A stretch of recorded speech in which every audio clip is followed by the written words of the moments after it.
Here it makes perfect.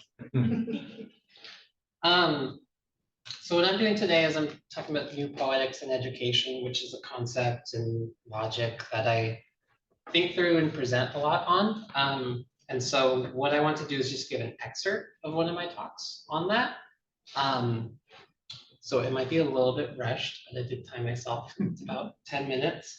And through the talk, I sort of try to model the idea of poetics instead of talking it through. It will make sense as we go.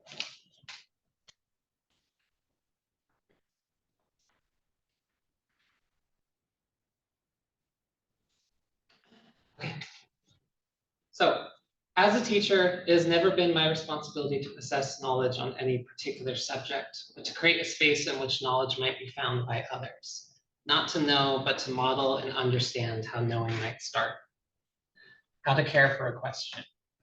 I'm writing to you today from that vantage point. I want to offer what I know, what I question, what I consider relevant, in hopes that we might collectively offer new questions, insights, and movements in the way we consider our bodies, images, spaces, and lives. I always like to give a little bit about me so you have a context or my worldview. I'm an artist, a builder, a teacher, a sauna director, a baseball coach, a sculptor, an artist residency facilitator, a writer, a barber, an editorial photographer, a curator, and any number of things that produce place, intention, and community. Oh, you gonna play for me?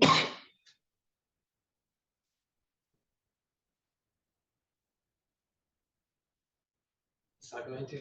Okay, I had a really complicated slideshow, so I'm sorry. There it goes.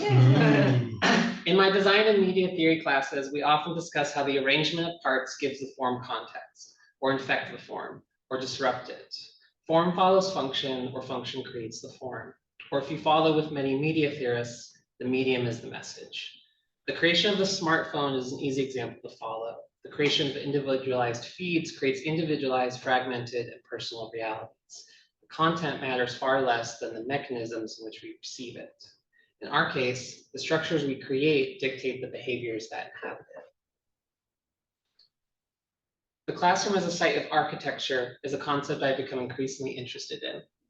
How physical and psychological learning environments regulate, shape, and police social behavior, study, and relationships. How learning is shaped by the social architecture that surrounds it. Simple matters of physical arrangement, who faces who, the direction and design of the seating, the level of comfort, seemingly smart classrooms full of monitors and circular tables, and more complicated matters of psychological arrangement, what the space says about who or what we value, who is welcome, structures and systems that value economic measures of time, how the space encourages or silences the student voice, all work towards a paradigm. The question is what paradigm we want to create or promote, and how our social architecture moves towards that. The first question might be, how have you been shaped by this architecture? My topics today don't come from a place of expertise, but rather a line of rustic inquiry, cogitation, and the need to understand how history and systems have affected us. I need to know how to love in the classroom more. How to create, rather embarrassingly, just a nice space. I don't find the act of study to be a movement towards expertise or greatness, rather just a movement towards change. Wherever and whoever you are, there's always potential for meaning, radicality, and care through study. In the late 18th century, a professor at Cambridge conceived of the idea of quantitative grading in schools. Before this, students were never evaluated by a score or number. His belief that quantitative value, a number or letter to judge behavior, intelligence, and understanding, should be assigned to human thoughts was a major step towards constructing a mathematical concept of reality. If a number can be given to intelligence and understanding, then it can be given to qualities of creativity, art, love, form, etc. He was also the first to create the written exam. The idea was the seed that was later to become the standard A through F grading system that we use today. The idea arguably creates standardization for measuring intelligence, which is something we are grappling with today. How do you measure what you learned? How does that fare with dominant notions of intelligence or knowledge? How do we reconsider what knowledge is, who that knowledge might hold, how we might produce it or give access to it? Are there other forms of knowledge that are invisible to the school system? The structures we create dictate the behaviors that inhabit it. Just gonna roll with it. Bjork once said that trying to communicate through language is like trying to fit the ocean through a straw. I find that trying to put a letter or grade towards learning creates the same impossible bottleneck. So little survives the structure. On the train towards East Berlin, so far from either of our homes, a student offers to braid my hair. While overlapping strands with care and speed in a moment that feels sheepishly inappropriate, we can't help but laugh. But in this small moment of intimacy, the student is offering me a service, a moment to say, here, let me do this for you, in exchange. And next to the mighty objectives and curriculum of the university, this moment feels fleeting and unimportant. But it is so often these moments where critical ideas and alternative pedagogies are met against the world. These ideas are not enacted through text, writing, and projects alone. They are met through the pedestrian. They are met through love, exchange, fellowship, moments and modes of being and belonging, economies of giving, sharing, and a slow parade towards a new place altogether. An armature in sculpture is the framework built around the sculpture when it cannot stand on its own. An armature is the framework built for that which cannot stand on its own. Yeah. Scientific management is a theory of management that applies science to the engineering of processes. What this means plainly is that it's invested in improving economic efficiency in labor.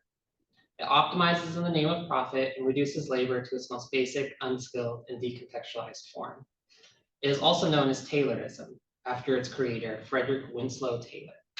It's responsible for the explosion of the Industrial Revolution, the creation of Fordism, and for some of the first labor organizing, which reacted to this relentless, mechanistic view of the world. Through the factory model of school, we see how the lasting impact on scientific management has found its way into our school system, asking students to complete high-quantity tasks instead of high qualities, work within a punishing grading system, and being alienated from the purpose of true learning. Allowing teachers to view classroom management in terms of behavioral control. What world might we envision that moves beyond this? What is the antithesis or antidote of the factory model of learning? Where does feeling meet content? Radical schooling might have more affinity with radical structures than to any radical content or curriculum. As I look towards a liberatory education, I look towards the vernacular in poetics as a framework. The vernacular in writing, poetics, and art is concerned more with the domestic and the pedestrian than grand ideas of culture, class, or taste. The vernacular responds, makes do, creatively problem solves, and creates inside of an existing culture. If dominant forms of making and building follow our dominant culture, then the vernacular follows endangered undercurrents of culture, the rural, the impoverished, the uneducated, the global and American South.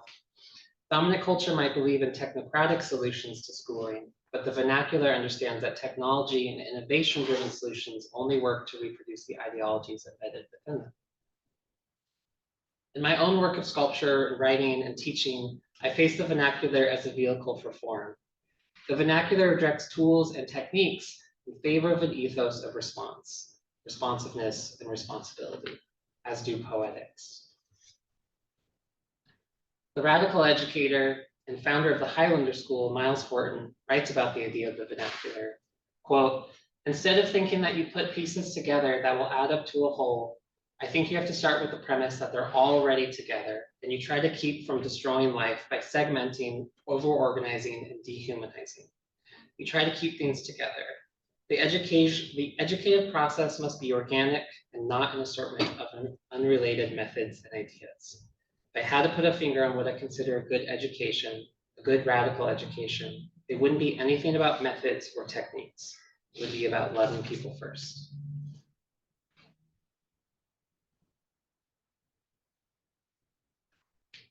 Within the classroom, new forms should be possible, but often we are left to field frustrating patterns of behavior, the forms we take under observation.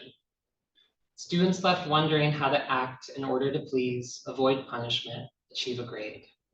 True learning is so often not the knowing, but the energy that happens in the process. With poetics too, and art, something new might arrive. Unintelligible, illegible, a gesture, an experiment, something beyond recognition, except to someone who is only there for the duration. The energy of attempt rather than the product. The intent meets the structure of intent. Teacher as armature, as fabric, as house, as town square, where forms begin to seed and swell.